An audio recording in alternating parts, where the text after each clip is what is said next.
Marcos pinai-impeach na. Naku po, yan kaya ay totoo o yan ay gawa-gawa lang? Naku po, pag-uusapan natin ngayong araw na yan. Itong issue ng impeachment ni Marcos. Totoo kaya yan o isang lokohan lang o it's a prank? Ika nga, sabi ng mga iba. It's a prank. O malay natin. Yan ang ating pag-uusapan ngayong araw na ito. At syempre pag-uusapan din natin ang mga may init na nangyari sa Blue Ribbon Committee ni Lacson. Gago! Sabi nga niya, shut the F up daw. Sino kayo sinasabihan niyang gano'n, ano? Sabi kasi ni Lacson dun sa kanyang intro, yung mga bumabatikos daw sa kanya ay shut the F up daw. Abay, mana pala ito kay ano, no? Kay pangalan nito, yung wag niyo akong utusan. Si ano? Si Recto. Mana pala ito kay Recto, bawal silang punahin. Kaya shut the F up daw. Alam mo, ang inaantay ng taong bayan, diyan po sa Blue Ribbon Committee, ay yung revelasyon ni Libiste. Pero barabagang dinaanan lang. Naku, pag-uusapan natin yan. At hindi lamang po yung dinaanan lang, ha. Pag titingnan nyo talaga yung YouTube, wala masyadong nagbalita. Hirap na hirap akong hanapin. Bakit kaya? Bakit kaya? Tapos sasabihin mo, Lacson, shut the F up. Gago! You shut the F up. Ikaw ang tumahimik. Dahil tumahimik ka na. Dahil tumahimik ka na sa issue ni Libiste. Nawala na yung usapan kay Libiste. Napunta na sa mga ewan ko kung ano ba isyong gusto nyong palabasin. Di ba? Ay nako. Anyway, pag-usapan natin yan ha, mga kababayan, dahil alam mo matindi ang matindi ang pangyayari ho sa social media. Ha? Tingnan natin ha. Una-una itong impeachment. Panoorin ho natin ha. Isinampa na sa Kamara ang kauna-unang impeachment complaint laban kay Pangulong Bongbong Marcos. Live mula sa Batasang Pambansa, nangunguna sa balita si News 5 House correspondent Marian Enriquez. Marian, anong basihan ng sinampang impeachment complaint? Jiggy, may iba't ibang grounds nga na nakasaad sa impeachment complaint laban kay Pangulong Bongbong Marcos na isinampa nga kaninang umaga ni Attorney Andre De Jesus. Inendorso ito ni House Deputy Minority Leader at Pusong Pinoy Party List Representative Journey Jet Nisay. Kabilang nga sa grounds for impeachment ang umunoy pag-utos ng Pangulo na isuko si dating Pangulong Rodrigo Duterte sa International Criminal... So linawin natin ha, ang nagsampa ng nagsampa isang abogado.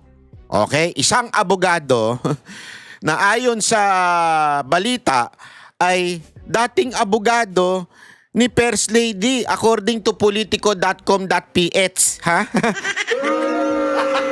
Gago! Yan ang sabi ng ng balita eh. Oh.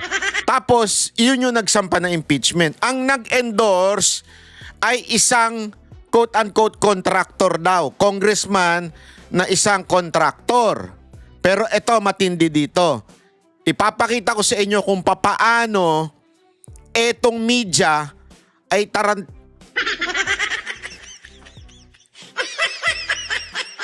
ay misleading. Okay? Misleading po. Bakit to? Tuloy natin. Ipe-play ko sa inyo kung bakit ko nasabing misleading tong mga to. Court o ICC. Pati na rin yung umano'y drug addiction. So ayan, tingnan ninyo ha kung ano yung ground of impeachment. Dinikit si Pangulong Duterte doon sa issue ng ICC. Tapos, alam naman natin, doon sa drug addict issue, ay yan po ay galing sa mga Duterte at siyempre kay Senator Amy. So diyan sa forma pa lamang nung impeachment complaint, mukhang pinalalabas na ito ay galing sa mga Duterte. pansinin ninyo ha, maging observant po tayo. Ang Pangulo na sagabal daw para magampanan ng Pangulo yung kanyang tungkulin. Nakasaad din sa complaint Jiggy, yung pagkabigo raw ni Pangulong Marcos na i-veto yung unprogrammed appropriations sa national budget mula nga sa 2023 hanggang budget ng 2026. Dagdag pa nga sa reklamo nakinabang umano yung Pangulo sa flood control kickbacks at ginawa umano niya yung Independent Commission for Infrastructure o ICI para nga pagtakpa ng kanyang mga kaalyado. So, Narito ang bahagi ng ayan. pahayag ni Atty. De Jesus. Ito, paliwanag ko lang sa inyo. Parang isang kasinungalingan ay magmukhang totoo. Hahaluan mo talaga ng katotohanan. Kalhati katotohanan, kalhati mukhang delicates. Ano ibig ko sabihin? Halimbawa, yung mga asawa ninyo nagpapalusot sa inyo. Saan ka galing? Umuwi ng madaling araw. Sabi mo, sa opisina, may meeting. That's half truth. Pero that is the truth. Ang galing naman talaga siya sa opisina at may meeting nga naman talaga sa opisina. Tapos, sumegway nga lang. Sumegway nga lang kung kani-kanino, kung saan-saan. Pero the truth is, talaga naman galing siya sa meeting. Galing siya sa opisina. Kasi doon naman talaga siya nagtatrabaho eh. So, yun yung sinasabi nating half-truth. Hindi ba? Ang tamang tanong ay, saan ka galing panggaling mo sa opisina bago ka pumuwi? Yun! So, itong sinasabi kong ito, para bagang sinasabi dito, ito talaga yung grounds for impeachment. Pero ididikit namin ang mga Duterte. Para mukhang ang nagpapa-impeach ay ang mga Duterte. Naku po. Gago! Delicates talaga. Oh. Tapos, eto pa, misleading. Tuloy natin. May papakita ko sa inyong misleading. At Congressman Nisay. No one, not even the president, is above the law. So sabi nga, mapanagot ang dapat mapanagot. So siguro, mapanagot ang totoong may mga sala. Sir, sorry kung to ask. Eto ha. Bakit etong congressman na ito ang nag-endorse? Si Representative Jet Nisay, isang kontraktor. Daw, according to this news, as a matter of fact, yan ang thumbnail nila. Papakita ko ha. Ayan po ang thumbnail ng News 5. So para bagang pinalalabas sa tao yung inaakusahan na kontraktor o yung congressman na inaakusahan, si Nisay, na ikinaakusahan na may katiwalian or whatsoever. Inaakusahan yan ngayon eh. Actually, ang nag-akusa dyan, Malacanang. Okay? I-google nyo po, nasa balita po yan, inakusahan yan ng Malacanang. Isa yan sa mga parabagang ibinigay na listahan na kontraktor. Congressman na kontraktor. Okay? Ngayon, bakit siya ang nag-endorse? Para mukhang kaya niya kinakasuhan si BBM o kaya niya in-endorse yung impeachment ay dahil gumaganti lang siya. Dahil siya ang unang inaccuse. So madaling salita, parang ang pangit ng dating sa taong bayan. Kaya inakusahan niyan si BBM ng impeachment, it is because kontraktor yan. Yan, tingnan ninyo thumbnail. Always remember these people in the house. Okay? Always remember this. I've been studying vlogging for a couple of years. Talagang pinag-aaralan ko kung paano mag-vlog, kung paano palawakin ang market sa vlogging. At ang laging number 1 na sinasabi ay make sure maayos ang thumbnail at ang title. 50% ng iyong quote-unquote success sa pagbablog ay yung thumbnail and the title. Which is, yung title ay nasa thumbnail din minsan o kadalasan. So dito pa lang, kitang-kita mo na may pagbali na ng katotohanan. Ano ibig sabihin? Dito pa lang, ang pinakikita na sa minds ng mga taong nanunood, bago pa panoorin yung video, sinasabi na nila, nitong TV5, itong News 5, na sinasabi na na itong tao na ito, kaya ito nagdedemanda, kaya ito nagpa-impeach ay dahil sa siya ang unang inakusahan o siya ay kontraktor, siya ay kumita, siya ay parang ganun ang pinalalabas. Kasi nga again, ang mga kontraktor na congressman ina-accuse ngayong panahon na ito. So, yung palang pinalalabas, 50% na pinalalabas ng news na ito ay tila hindi karapat-dapat kasuhan o impeach si PBBM dahil ang mga nag-aakusa sa kanya yung talagang mga tunay na akusado. Yan po ang pinalalabas. O, tuloy natin ha. Panagot ang totoong may mga sala. Thank you. Sir, sorry kung to ask this question, pero are you working with the side of the Vice President? Are you working at the side of the Vice President? Napakaano naman nung question na yun? What made you think that way na kaya pinapa-impeach because of the Vice President? First and foremost, tinanong nyo ba yan nung panahon na in-impeach si VP Sara Duterte? Are you working in the side of the President? Wala eh. Walang ganyan. Eto, inintriga nyo na kaagad, are you working sa side ng Vice President? Tingnan nyo pa kung paano nila i-insinuate ha. Tingnan ninyo, ipapakita ko sa inyo. No. For some, it might be laughable. For some, it might be trivial.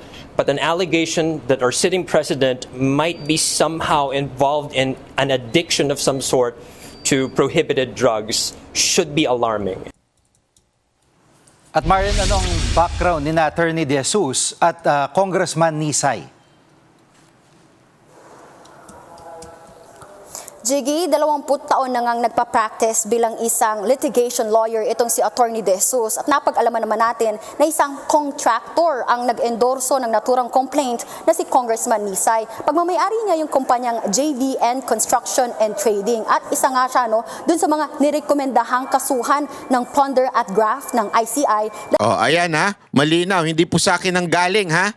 Hindi po sa akin ang galing na inakusahan ng ICI. Galing po yan mismo doon sa reporter. Inakusahan ng ICI etong si Nisay, si Congressman Nisay, si Representative Nisay na kontraktor. Congressman na kontraktor. Dahil nga doon sa pagtanggap ng government contracts habang nakaupo siya sa pwesto. Jiggy. Marian, ano naman ang reaksyon ng mga House leaders sa sinampang reklamo laban sa Pangulo? Jiggy, para kay Senior Deputy Minority Leader Egay Erice, kaduda-duda umano itong motibo ni De Jesus. Siya rin daw kasi yung abogadong nagsampa ng disbarment case laban kay Attorney Glenn Chong, kaugnay nga dun sa pambabastos at physical threats nito kay First Lady Liza Araneta.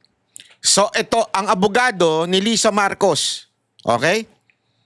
Ay ito, nung sinampahan si Attorney Glenn Chong ng disbarment case.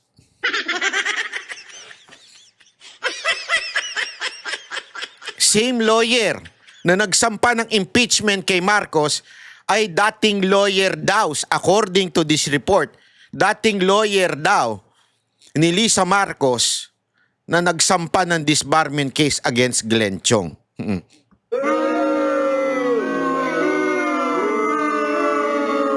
Kailangan ko pa bang espelengin? Your guess is good as mine. Sabi nga. Gago! Pag mga ganyan, napapa-English tayo eh. Di ba ho? Ang tindi, di ba? Ang tindi. Sabi ko nga, tangina, di man lang naghanap ng ibang abogado. Talagang nagtitipid? Nagtitipid kayo, Malacanang? Marcos, hindi rin daw ito ang parehong grupo na lumapit sa kanya noon. Sabi ni Erice, kasi di ba may lumapit sa kanya, ibang grupo daw ito. Ay, diyan pa lang Brad, amoy na amoy ko na. Ano ibig sabihin? Nung nireveal ni Erice na may planong may mag-impeach sa kanya, may ibang grupo na lumapit sa kanya, napanood ng Malacanang. Putang ina, impeach tayo ah. Unahan na natin. Unahan na natin. Kasi remember, pag inunahan mo yan at na-dismiss yan, meron ng 1-year ban. Hindi mo na pwedeng ulitin yung impeachment. Di ba? So naiisip tuloy ng taong bayan, ito ay isang moro-moro lamang na impeachment. Ibig sabihin, isang, alam mo yon, isinampa ito para ma-dismiss at mailigtas na si Marcos for 1 year. Nako po. Ibig sabihin, next year na uli yung impeachment.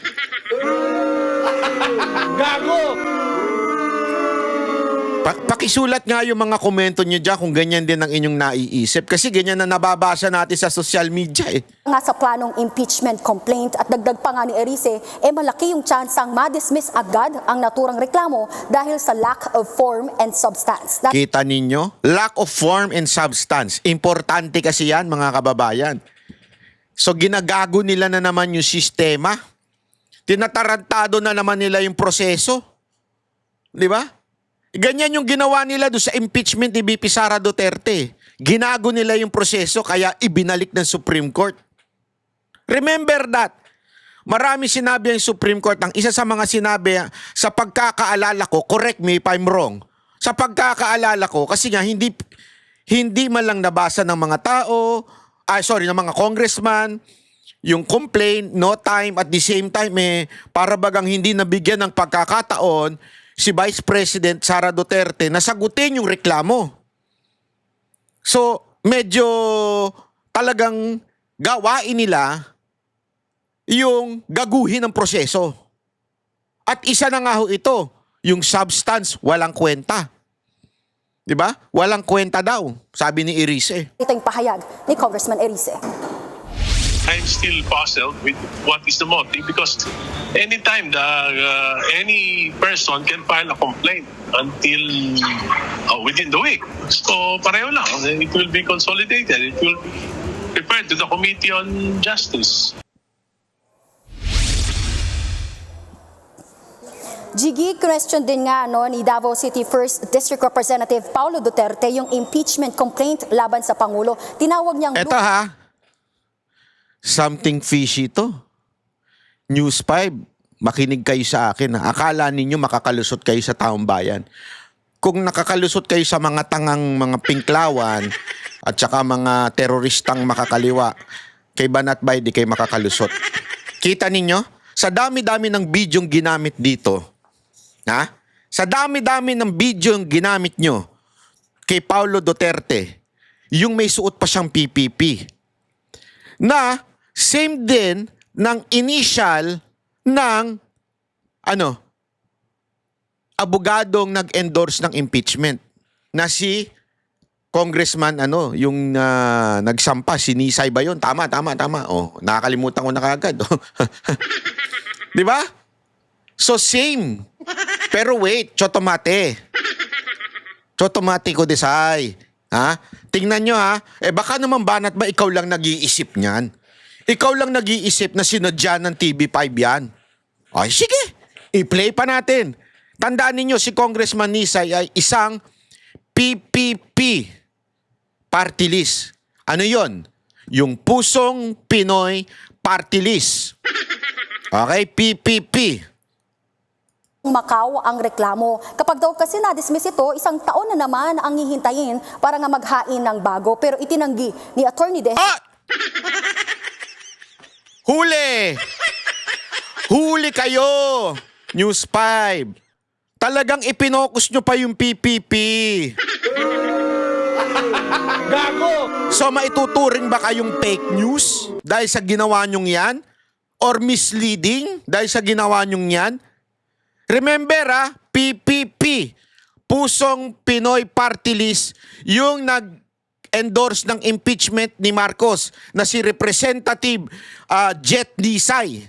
PPP Party List. Okay? But, ngunit datapat subalit, iba po yung PPP na suot ni Pulong Duterte. Ibang party list yan. Anong party list yan, mga kababayan? Yan po ay Puwersa ng Pilipinong Pandagat.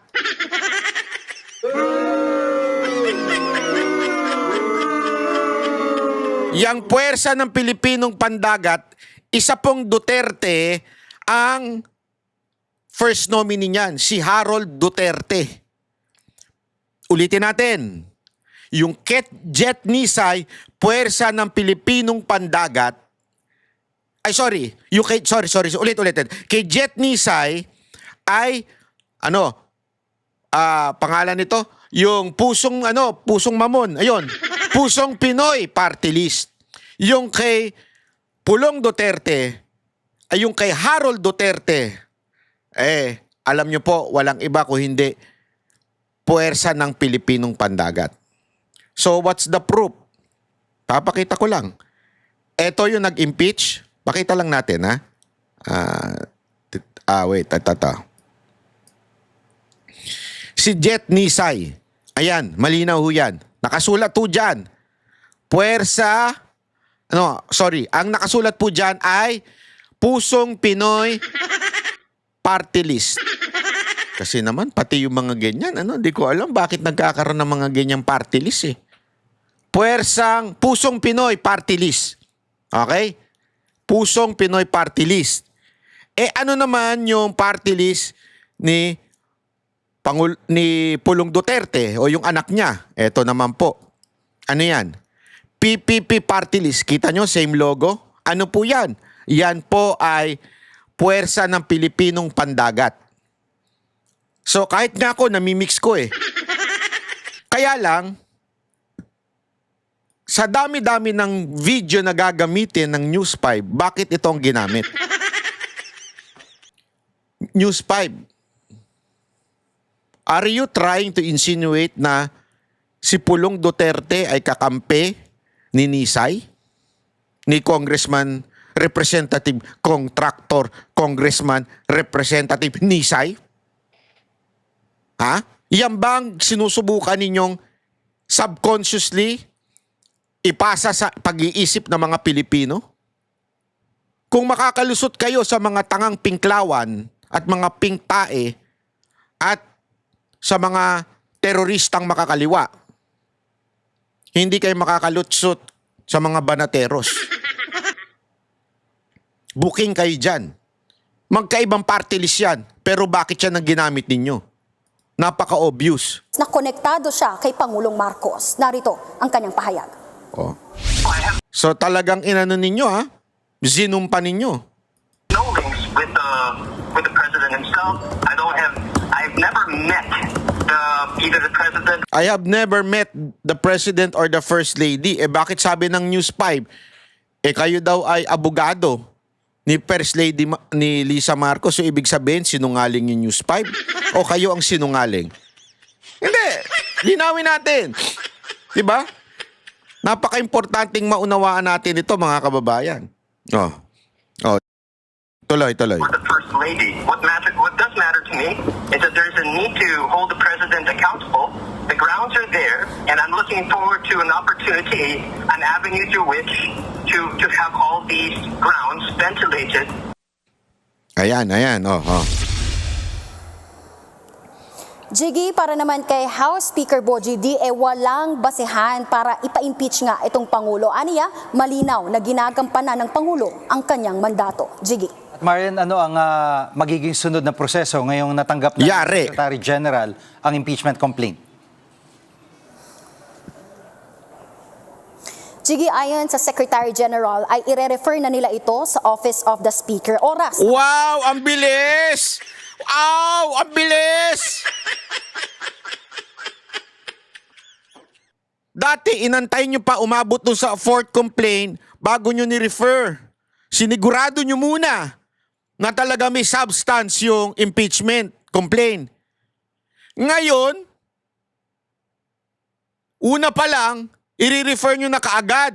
So, ibig sabihin nun, madidismiss ka agad dyan. Gago! Kang inagaguhan no? Gaguhan talaga no? Tanggap na ng Speaker ay meron lamang silang 10 session days para isalang ito sa order of business. Naku po, in 10 session days, dismiss yung animal na yan. Gago! Wala na. Next year na uli. Kita nyo kung gaano ginagago mga Pilipino? Ano mga kababayan, papayag ba kayong gaguhin kayo ng gobyernong ito, lalong-lalo na dyan sa Kamara? Kung hindi, is-post nyo sa social media. I-share ninyo to yung video na to. Kasi dapat di tayo pumayag gaguhan to. Ginagago nyo yung proseso At meron lang 3 session days para naman ma-refer ito sa Committee on Justice kung saan tutukuyin kung sufficient in form and substance ang reklamo. Ayon sa rules ng Kamara, deemed initiated na ang isang impeachment complaint oras nga na ma-refer ito sa Committee on Justice. Patay. Ayon naman sa konstitusyon, hindi na maaaring maghain pa ng Nako, panibagong wala na. impeachment Tapos sa na, parehong finish tao na. sa loob ng isang taon, oras na magsimula o ma-initiate na nga ang impeachment proceedings. Jiggy, sa January 26 o sa susunod na Lunes na nga, magre-resume ang sesyon dito sa Kamara at aabangan wala natin na. kung isasalang na ba ito Gaguhan na. itong naunang impeachment complaint Gaguhan na sa talaga order sa of business Pilipinas. sa plenaryo. At mag-aabang din tayo kung may hahabol pa ang ibang impeachment or grupo na maghahain nga ng impeachment complaint sa Office of the Secretary General within this week. Wala na. Rin kasing sinabi ng Makabayan Block na maghahain nga sila ng impeachment complaint laban kay Pangulong Marcos. Gayon din yung DDS group na sinasabi ni Erice na unang lumapit nga sa kanya na magpa-file ng impeachment complaint. Yan muna Wala ang na. latest dito sa Kamara. Balik sa'yo, Jiggy. Yan ang ulat ni Marian Enriquez live mula sa Batasang Pambansa. Mga Wala kapatid, na. Jig Manikad po. Gaguhan na talaga mga kababayan. Kitang-kita nyo na, di ba? Gaguhan na. So, kayo na bahalang humusga.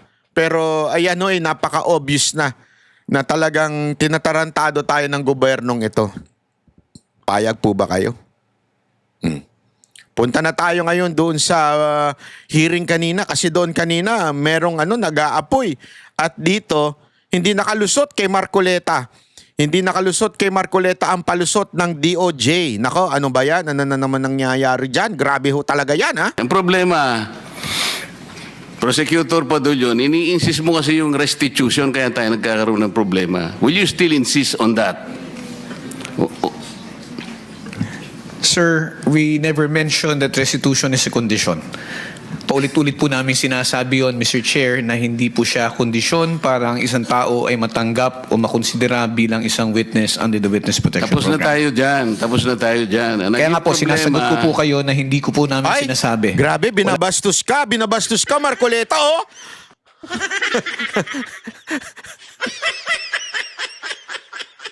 Marcoleta, parang oh.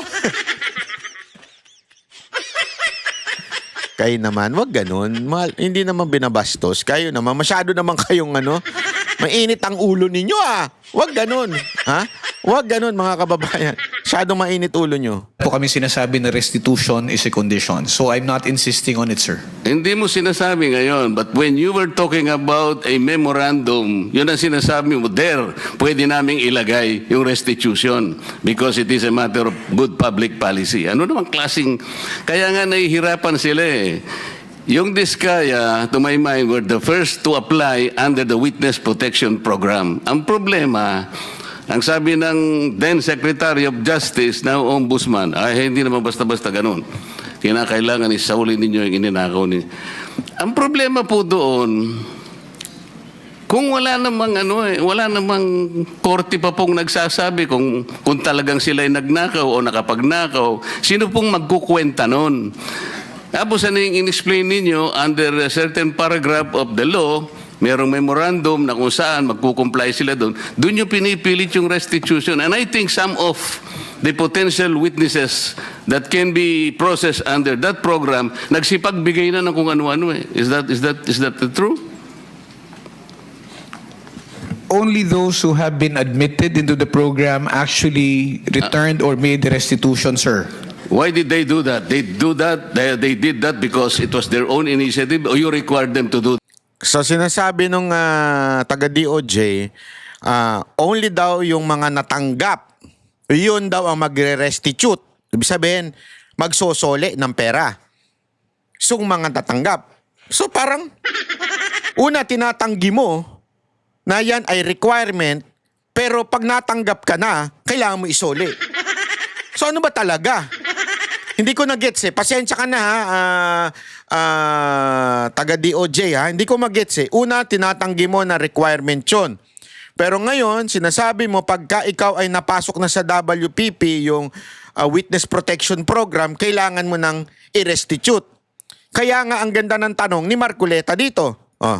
It was an agreement between the Department of Justice through the Secretary of Justice, sir, and the Kaya hindi siya makalusot dito eh. Kasi ang gulo nung kanyang sagot.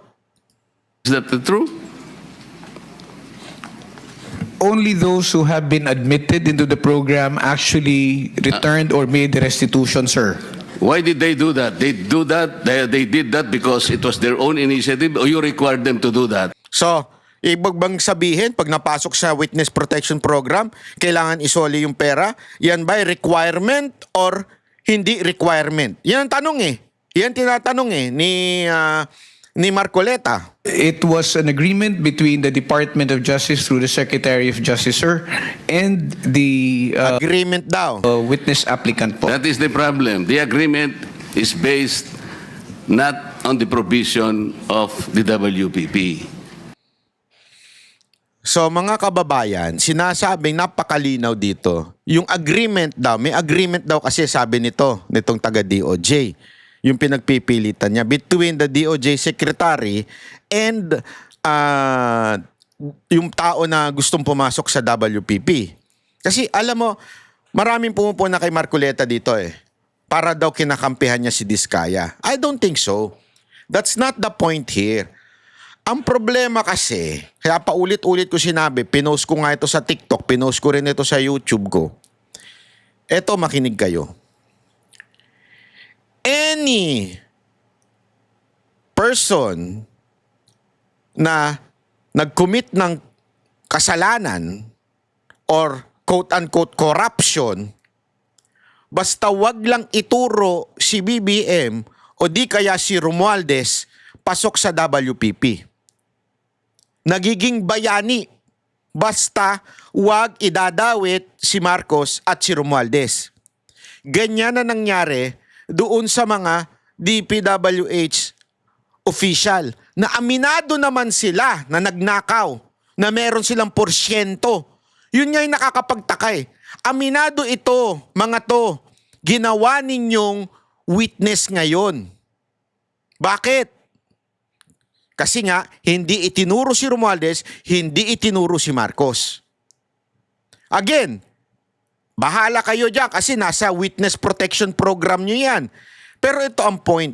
Bakit selective? Nung si Diskaya na tinuro si Marcos, si Romualdez, hindi nyo pinayagan. So ibig sabihin nun, double standard ang ginagawa nitong DOJ. Pagka tinuro mo si Romualdez, out ka sa WPP. Pero pag nagturo ka ng iba, katulad nito si Bernardo, na tinuro ang iba, wag mo ituturo si Romualdez, wag mo ituturo si BBM, magturo ka na lang ng mas mataas sa'yo. Kasi ganito kung bakit ako na busit dyan sa ganyang klaseng proseso. Bakit? No choice si Bernardo kung hindi magturo ng ibang mas mataas o mas sabi nga mas nag-commit daw ng crime. So ikaw ngayon, na yung halimbawa lang, alam mo talaga na si Romualdez ang punot dulo nito. Paano ka ngayon lalagay sa WPP? Kailangan maghanap ako ng ituturo na iba.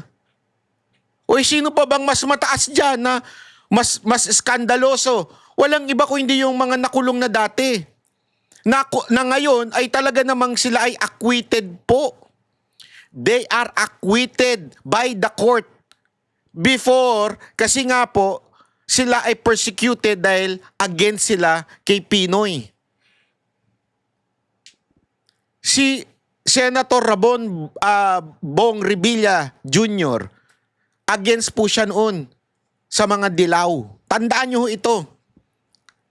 May ano ho siyang, hindi siya sumunod kay Pinoy. Kaya pinakulong siya.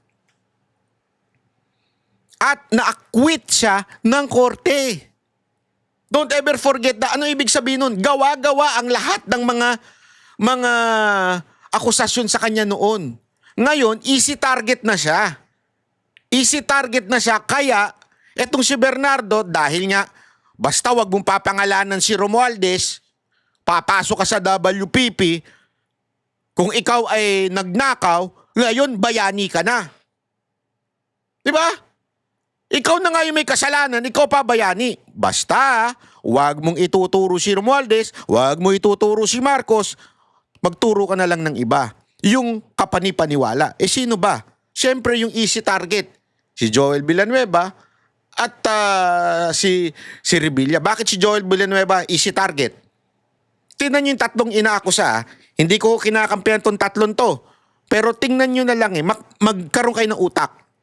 Si Jinggoy at saka si Revilla, pareho silang nakulong at na-acquit. Okay? Si Villanueva, taga Bulacan. Alam naman nating yung Bulacan ng isa sa quote-unquote masasabi nating malalang flood control. Di ba? Na ghost project. So silang tatlo, madali silang target. So ituro mo na lang yung tatlo na yan, sikat pa yung mga siyempre artista yung dalawa. So sikat yan. Yung isa, anak ng pastor, sikat yan. It will be an issue. Pag naging issue yan, mawawala na yung kay Romualdez. Gago! Kaya nga kung seryoso talaga ang DOJ dito, bakit sinasabi ni Marcoleta, bakit hindi nyo pinapayagan ang Diskaya? Again, simple, very simple reasoning. Ano ho yun? Kasi si Diskaya, itinuro si Romualdez. Ganun lang kasimple. Sabi ko nga, kung sinasabi ng WPP, it cannot be a condition. Kahit nasa memorandum, huwag mo ipipilit. Hindi po pwede yun eh. Kaya sinabi ko sa iyo earlier, and I think I should tell it again to you, sabi nating mga abogado, the spring cannot rise higher than its source. Yun. The law itself is the source. Ang spring, yung memorandum mo. Pinipilit mong ilagay sa memorandum yung restitution eh. O kaya merong ako nababalitaan, parang meron ng gustong umatras. Magkano ibibigay? At kanino ibibigay? Sino mag-a-account nun? Sino nagsabi nun na kung mangungulekta kayo sa DOJ? Di ba abuse of discretion yun, Mr. Padulyon? No, it is not, sir. What is it? It is not abuse of discretion. What The is parties, if I may be allowed to answer, Yes, sir. what is it? Yes, sir. If the parties both agree to the terms and conditions contained in the memorandum of But you agreement, cannot there is no impose an abuse. agreement. If you cannot impose an agreement which is not required by the law, especially if you will put restitution there. How can you do that? Mr. Chairman, sir, yung restitution po, yung memorandum of agreement is a product of an agreement between both the Secretary of Justice, representing the DOJ and the WPP, and the witness applicant. Wala pong abuse doon kung pareho po sila nagkasundo. Paulit-ulit na po namin sinasabi. At paulit-ulit ko din isasagutin. Paano ko hindi nagkasundo? Paano ko sinabi nung applicant, ay ayoko? Kasi wala pa namang court ruling, papayagan nyo ba? So, pasensya ka na po ikaw na taga DOJ. Mali po kasi yung argument ninyo na pag nagkasundo. Paano ko hindi pumayag yung witness at sinabi niya, let the court rule first kung magkano ba yung isosoli namin. Yan lang naman yung sinasabi ni Marcoleta eh. Hayaan natin ng korting magsabi, isoli mo ito. Di ba? Pero it should not be the requirement. It should not be yung... Kasi kung ganun, ang sinasabi ni Marcoleta, kung ganun ang mangyayari, baka wala nang pumasok sa WPP, yung Witness Protection Program. Bakit pa papasok? Wala na silang isosoli eh. Di ba? Nafi-freeze na yung mga account nila. Paano isosoli yun? Wala na silang pera. So, ibig sabihin, that opportunity for them to tell the truth na wala na. Because, ang reasoning nyo, kailangan mo nang magkasundo sila. Paano nga kung wala eh? Yun na nga yung sinasabi, kaya pasensya na po kayo sir ha. Ako po hindi naman galit sa inyo pero pinapaliwanag ko lamang po na malabo po yung reasoning na ganun. Na ito tayo, naghahanap tayo, naghahabol tayo doon sa mga taong nangurakot, tapos itong mga tao na umamin at handang magsoli, ayaw nating tanggapin yung kanilang sinusoli. Ano ho ang nakikitang mali doon? Para po sa amin, para ho maibsan kahit papano yung sakit at pagdurusa ng ating mga kababayan na nakikita nila na napakalaking pera ang nawala. Ano ho ba yung maibalik natin yung kaunti? And remember, Mr. Chair, if I may... Do not preach to the choir. Ha? No, I'm not preaching, Sandali Mr. sandali lang. Ano na, Senator Marcoleta? Parang para bagang ano kayo binabara kayo, tinuturuan kayo. Buti na lang sumagot si Senator Marcoleta, do not preach to the choir. Ang pinag-uusapan natin, these people are supposed to be potential witnesses for the state. Kailangan tulungan natin ang Estado para ma-prosecute kung sino-sino ang dapat managot. Kaya nga natin sila ilalagdag. Mahirap ang gagawin nila. Malalagay sa alangin ang buhay nila. Kaya nga yung witness protection is for them. Sa title na title lang makikita mo, witness protection in interest para sa kanila yon. So yung memorandum of agreement, ayun ay dahilan lamang para masiguro mo na sila'y makikipag-cooperate. Kasi kahit na sila'y na-approve under the Witness Protection Program, but they will not cooperate based on the memorandum, pwede mo siyang i-discharge Alam mo, the court can still do that. At saka yung final approval ng witness, state witness, nasa court yun Huwag mong kukunin yun Kaso, isinasama ninyo yung restitution. That is the problem. And I will object to that. Palaging mali yun paano yung kay Diskaya? Pinipilit ninyo na mag-restitute. Sabi niya, ewan ko kung pinag-usapan ninyo. What did they tell you, Mr. Diskaya? Your Honor, kung magkano po ang i-restitute po muna namin. Ano sabi nila? Magkano daw? Ako po, hindi ko po masabi kung magkano po. Kasi para sa akin po, parang kami po ang nanakawan. Parang ibig sabihin, parang modern day na pagnanakaw. Ibig sabihin, yung nakaw ba? Siya pa ang magbibigay ng pera dun sa ninakawan niya. Parang ganun po. Sabi niya kanina, it's in a disagreement. Magulo yung analogy mo doon ha. Magulo ka doon sa part na yon, Diskaya. Simple lang yung tanong sa'yo, wag kang kung ano-ano sinasagot mo. Simple lang ang tanong sa'yo, binigyan ka ba ng kondisyon bago makapasok sa WPP? Yun lang ang sagutin mo. Between the applicant and the DOJ, did you agree that you restitute any money to the DOJ? Wala po pang maibibigay po. At saka... yun na nga, because wala kang maibigay, hindi kanya ipoprocess under the Witness Protection Program. Is that not correct? Correct. Hindi ko po alam, Your Honor, kung... Mr. Chair, paano to? Ito si Mr. Diskaya, he was the first, tsaka yung asawa niya who applied under the WPP. The problem is, ang sabi ng dating DOJ Secretary, hindi, kinakailangan isoli muna yung mga pinagnanakaw. Hindi po pwedeng ganun-ganun lang. So, paano ngayon siya mapuprocess if that was dangled? Paano siya mapuprocess to begin with? May I be allowed to respond now, Mr. Oo nga, Chair? tinanong ka na nga PG, Padilla. Thank you, sir. Sir, Mr. Chair, una, sabihin ko lamang po na... Pero alam mo, wag kayo magalit dito. Naiipit lang din ito sa secretary. Sa totoo lang, hindi naman po kasi siya nagdi-decide. Ang nagdi-decide po yung secretary. So, honestly, medyo naiipit siya. And I understand. Sir, I understand kung bakit ganyan ang mga sagot ninyo. Dahil naiipit kayo doon sa desisyon ng inyong secretary na wala naman kayo magawa. Remember, political ho ang secretary nyo before. Kasi remember, ito yung panahon ni Remulla. So, talagang mahihirapan ito si Sir na i-justify yung sinasabi niya na kailangan ng restitution or kailangan ng kasunduan. Mahihirapan talaga. Kasinungalingan po yung sinasabi ni Mr. Diskaya na agad-agad silang sinabihan na magsoli ka. Ang pinag-uusapan po dito, bago man lang makapagsabi ng ganon, kailangan munang makita kung ano ang gusto at kayang sabihin at patunayan ni Mr. Diskaya at ni Mrs. Diskaya doon sa kanilang salaysay. Pero hindi po sila nakikipag-ugnayan sa department Kaya hindi po sila mabigyan ng kaukulang proteksyon at hindi po ma-process yung kanilang application. So yung sinasabi po ni Mr. Diskaya, from the hearing of November 14 in the Senate Blue Ribbon Committee, there was never a chance or an opportunity that Mr. Diskaya and or counsel even approach the department despite the proddings of the chairman. Mr.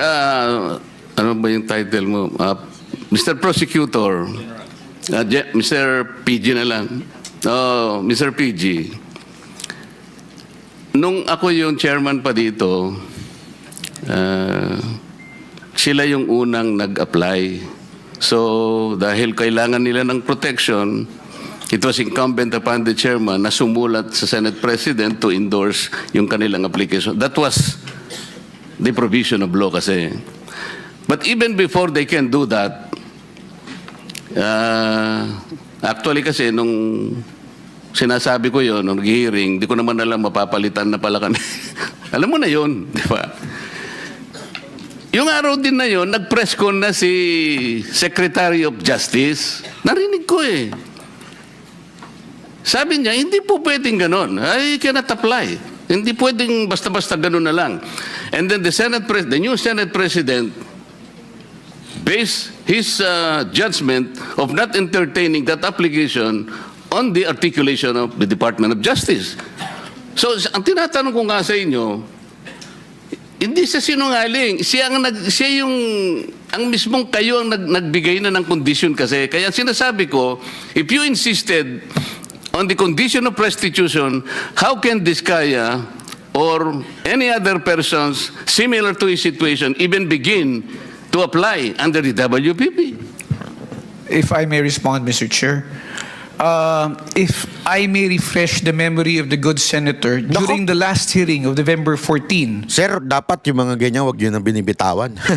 Delicates kasi mapipikon si Marcoleta sa mga ganyan niya. Aba! Makakalimutin daw ako. Ay, delicates yan. 2025, that matter that you raised about the statement made by the former Secretary of Justice was already put on the side when you asked that question.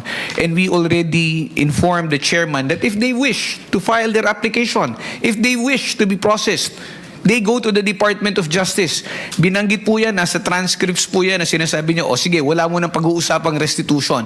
But did they ever come to the department to coordinate with us? No, they did not.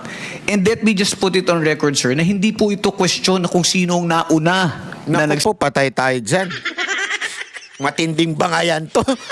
Kasi meron kang ganyan, nyari ka ngayon. Hindi kasi alam mo, parang binabara si Marcoleta. Kung ako sa'yo, umuo ka na lang ng umuo. Hindi ako, bibigyan kita ng suggestion na umuo ka na lang kasi wala ka na magagawa eh. Utos naman ng sekretary nyo, so understandable naman yun. Pwede mo naman sabihin eh, Sir, pasensya na po, wala ho ako magagawa kasi sekretary po nagsabi. Maganda ho siguro si sekretary na lang ang tanungin ninyo. Wag ako. Parang ganun dapat eh. Di ba? Wala eh. Yari ka ngayon. Patay tayo dyan. Salita. Hindi po ito question kung sino yung naunang nagbanggit ng napakaraming pangalan kung hindi rin naman nila kayang suportahan ng ebidensya at wala rin naman silang mabibigay na magpuprove o magpapatunay doon sa kanilang mga sinasabi. Yan po ang kailangan naming suriin.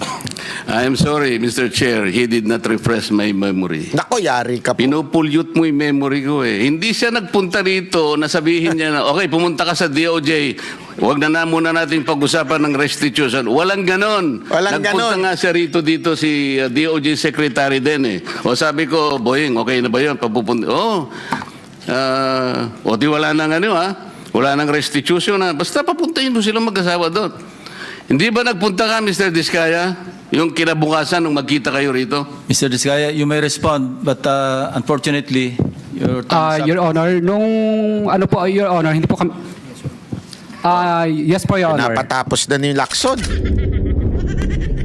Ayun ha, nagpunta. So, to the rescue si Lacson. Gago! To the rescue si Lacson at sinasabi nga niya na, ay nako, tama na, tapos na oras mo, Marcoleta. Alam mo kung bakit? Again ha, ang pinapalabas ng mga pink tae at saka mga loyalistang tanga, pinalalabas nila na kinakampihan ni Diskaya etong si pangalan nito ang pinakampihan ni Marcoleta si Diskaya. Alam mo, sino ba sumagot nun? I think si Governor Chavit eh. Tinanong namin kung pinoprotektahan mo ba si Diskaya? Ang sagot niya, abay dapat protektahan. Yun ang tama. Tamang sagot yun. Yan yung sagot ni Governor Chavit nung Sabado sa Vox Populi. Uy, manood kayo Vox Populi, alas 6 hanggang alas 8 ng gabi. Alam mo, tama yung sinabi ni Governor Chavit. Ang sabi niya nga, dapat protektahan. Kasi alam nila, sila ang pinakamalaking kontraktor na nakakuha ng mga proyekto. Ibig sabihin, they are really involved in this mess. Therefore, if they are involved in this mess, sila ang nakakaalam kung papaano sila nakapasok sa gobyerno na may pinakamalaking kontrata at kung sino ang kanilang binibigyan. Alam nila. Bakit nung binanggit si Romualdez, tila sila na ang kontrabida. Ngayon, yung mga sila Bernardo ay biglang sila ngayon ng bida dahil hindi binanggit si Romualdez. Halatang kalokohan.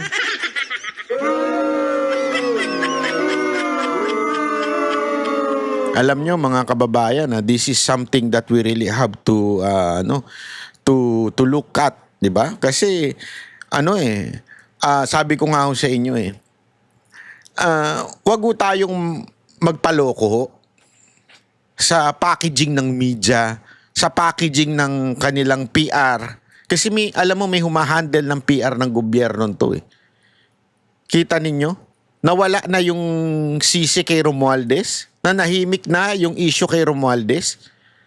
Ang nawala na yung kinaugnayan ni Marcos. Remember there are people linking the president, the first lady, and even the son of Marcos on this issue. Bakit nawala na yun? Kasi nga, magturo kayo ng iba, gumawa tayo ng napakaraming issue, katulad ng, hindi ko sinasabing wag nating pagtuunan ng pansin, pero napakadaming isyung itinatapal. Diba? Ang focus wala na. Eto nga kay Libiste. Tingnan ninyo kung paano gumalaw tong mga pinklawan tsaka mga dilawan Ang kini-question pa nila ngayon ay kung paano nakuha ni Libiste yung listahan. Instead, yung laman ng listahan. Sandali nga lang siya pinagsalita Sa haba-haba ng dapat siya ang laman ng Senate hearing Siya dapat ang laman, yung busisiin lang, lahat ng sinasabi niya. Hindi, sandali lang mo siyang pinagsalita. Tapos, ang binusisi pa, paano mo nakuha yung source mo? Ikaw na yung nagsasabi ng totoo, kini-question pa kung paano mo nakuha yung source mo. Di ba? Yes, Mr. Chairman, has the committee established how the list was acquired? Kita nyo, si Bam Aquino. Naku, sabi ko sa inyo peke ito mga to Hindi pa. Nakapagkwento na ba si Congressman Libiste? May we know, Congressman Libiste, how you acquired the list?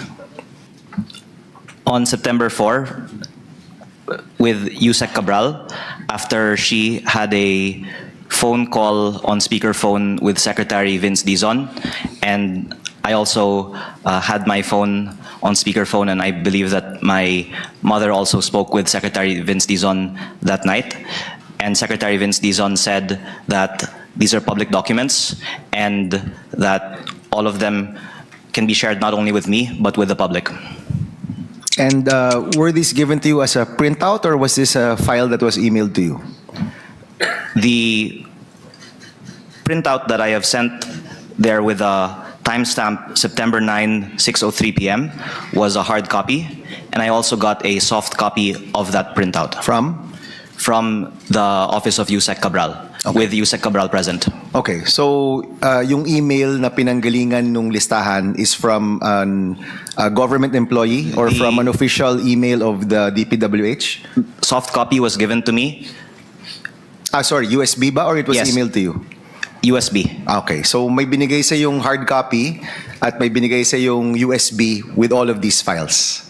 Yes, my USB was the one that got the files. Okay, so binigay mo yung USB mo kay Undersecretary Cabral at kinopya niya from her computer. It was my USB from their computer in the presence of Yusek Cabral. Yes, but you have to. We just want to establish how the information arrived to the committee, no? So could you share with us how it arrived here? So binigyan ka ng hard copy, and how did you get the soft copy? In the presence of Yusek Cabral, I asked if I could get a soft copy of it, and my USB, after a few minutes, because it wasn't readily with me, was brought by my staff, and it was also seen on CCTV that we were coming in and out of the office. And that time, Yusek Cabral was with us, and that was after a phone conversation with Secretary Vince Dizon. Okay, so yung USB mo mismo, nilagay mo sa computer ni Yusek Cabral, and you transferred the file to your USB. In Correct. the office of Yusek Cabral. In her computer. In the planning services office computer. Okay. So, ibig sabihin yan, there should be a copy in DPWH as well because may pinanggalingan yung files na yon. Correct, Congressman Levis, no? Yes, and after your line of questioning, Mr. Senator, I also have here the names of the encoders that are also noted on each line of the file. So, DPWH can verify. I don't think you can verify that right now by just looking at the hard copy. The best way to verify is to go back to your computer, check it there, and makikita kung totoo nga ba ito. Correct, no? Yusek, Mr. Chair, can we share our version of what transpired last September 4? Now, what was reported to us that happened September 4 was that when Congressman Leviste came to DPWH and he was asking for the district allocation, per district budget allocation. And this was the one authorized by Secretary Dizon. And that's the second batch of documents given to us, shown to us, and which we are validating. Afterwards, what was reported was that the Congressman Leviste went to the computer and got files from Secretary Cabral's computer. We are not certain what files were acquired. Right after that, we secured the computer. It was sealed off, taken off to ensure that it remains intact and hindi na po siya matamper. And last December, the Ombudsman issued a subpoena, including that CPU, which we immediately turned over to the Ombudsman on the same day, including all printouts of the letter request in his office. And as of this moment, that CPU, which remained untouched as of September 4, is with the Ombudsman. So only the Ombudsman can actually verify. Is that what you're saying, Yusek Bernabé? That is correct, Mr. Only the Ombudsman can verify because the computer is with them. That is correct, Mr. Chair. Correct, no? Thank you, Congressman Mr. Leviste Chair. would like to respond. May I also kindly add that I believe there are two other groups that also have soft copies of this same file. One is the office of Senator Lacson, who I understand obtained it from the lawyer of the family of Yusek Cabral. And the second is Billionario News Channel, who must have obtained it from some other source within DPWH separate from me. And I have seen another soft copy of the file, which has a slightly different file name than my file, and it is, as I have seen, exactly the same.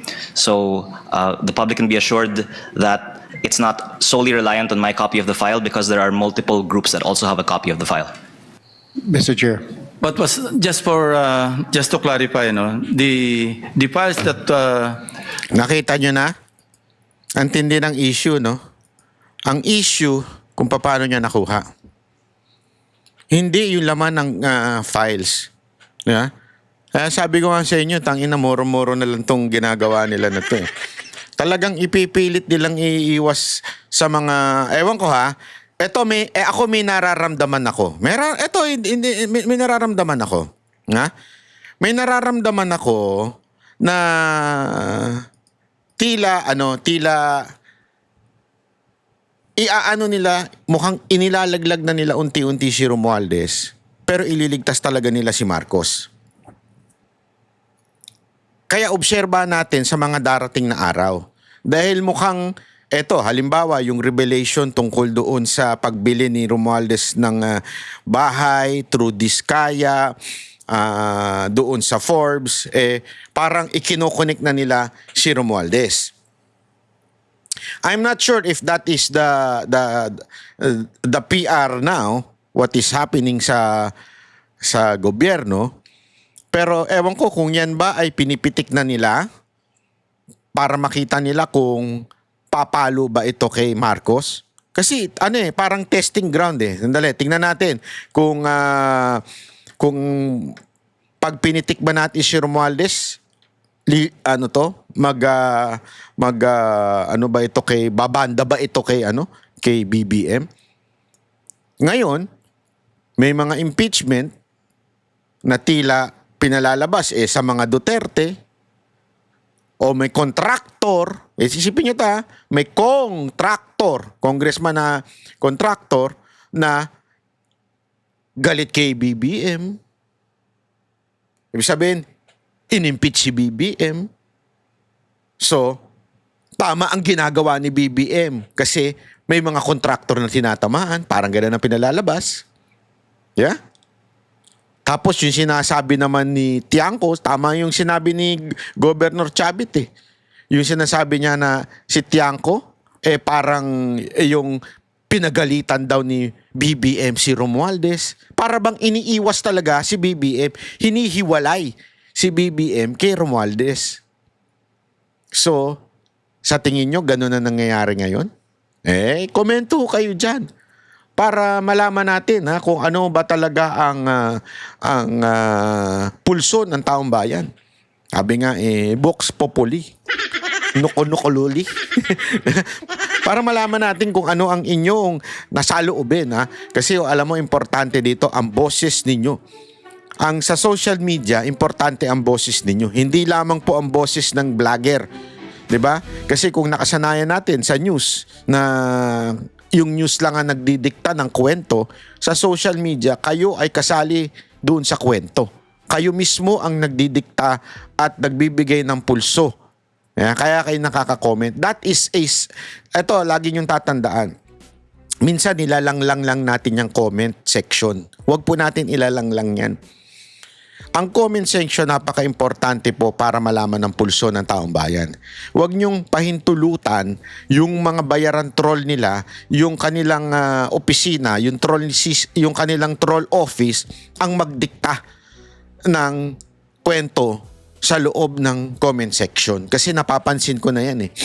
Kahit dun sa bagong account ko sa FB, pagka nagpo-post ako, bumipitik ako ng konti kasi ayoko na mag-politika doon kasi walang kwenta yung FB, sa totoo lang. Kaya pitik lang nandun. Pag pumitik na ako, kahit nga walang relasyon tungkol masyado kay Marcos, talagang binabantayan ako ng mga troll. Nakabantay sila.